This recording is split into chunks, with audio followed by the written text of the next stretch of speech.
임금 체불당한 돈을 모두 받고 난 후 패배감이 들었던 저는 긴 이야기를 말하고 싶어서 같이 오랫동안 일했던 관리 직원 형과 술자리를 마련했습니다. 사장에 대한 분노와 법정 싸움 과정에서 있었던 여러 푸념들을 들어주던 형은 제가 불쌍해 보였는지 위로 섞인 말을 건네준답시고 자신이 그곳에서 횡령했던 사실을 고백했습니다. 어떤 과정으로 횡령했는지 또 어떤 마음으로 횡령했는지 이야기해볼까 합니다.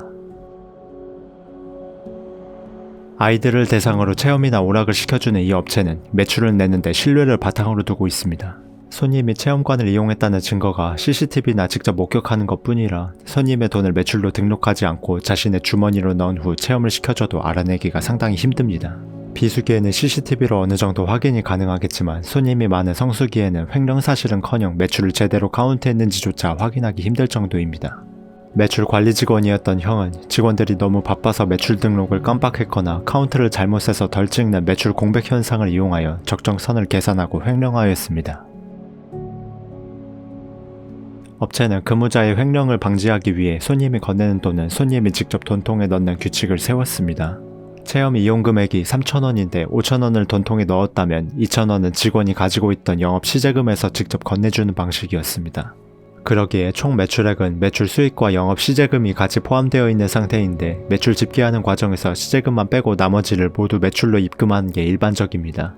하지만 관리 직원 형은 찍혀있는 영수 금액만큼만 매출로 입금하고 매출 등록을 깜빡하거나 덜 찍은 금액은 모두 영업 시제금인 것처럼 말하고 가져와 중간에서 실제 시제금액과의 차이만큼 현금을 챙겼습니다. CCTV가 있었지만 횡령해야 할 돈을 바로 자신의 주머니로 들어간 것이 아닌 영업 시제금처럼 주장해서 같이 빼낸 후 중간 사무실로 돌아가는 길에 챙기는 치밀함까지 있었기 때문에 같이 집계하는 다른 직원들도 CCTV로도 전혀 알 수 없는 방식이라고 합니다. 이 사실을 고백했던 관리 직원 형 또한 임금 체불을 당하고 있었습니다. 그럼에도 횡령할 생각은 없었지만 제가 사장과 임금 문제로 싸우며 사장의 본색을 모든 직원들에게 까발리고 퇴사했을 때 충동적으로 사장에게 복수하고 싶다는 생각이 들어 횡령할 계획을 세웠다고 말했습니다. 그러면서 자신의 행동이 충동적이었다는 것을 강조했습니다.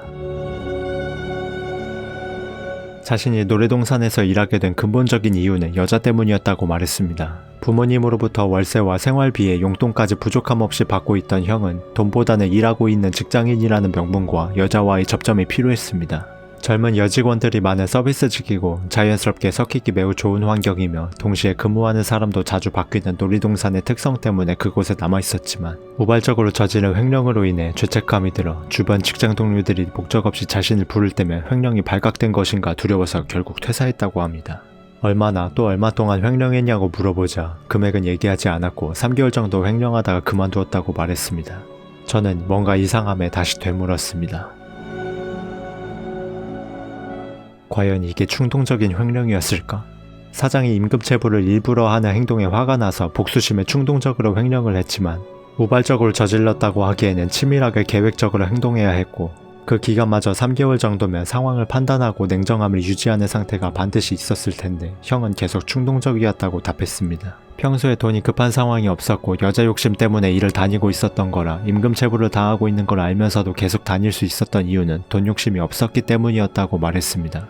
술자리가 끝나고 돌아가는 길 저는 깊은 생각에 빠졌습니다.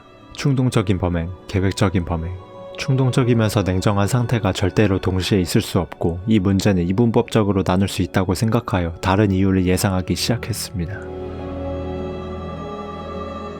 이 형이 돈 자체가 목적이었다고 하기보다는 돈을 횡령하는 데 성공했다는 상황을 목적으로 두었다 생각합니다. 사장이 자신을 우습게 보고 임금을 떼어먹는 행동에 대해 자신 또한 사장에게 돌아갈 매출을 떼어먹으며 당하고 있지만은 않는다는 상황이 자존감을 치켜세우고 일종의 보상으로 작용했을 가능성을 예상했습니다.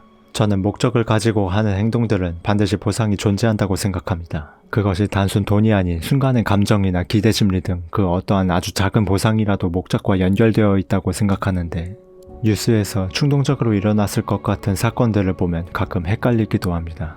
여러분의 의견이 어떤지 궁금합니다. 정말 충동적으로 계획적인 범행을 저지를 수 있는 것인가요? 세상의 편인이었습니다.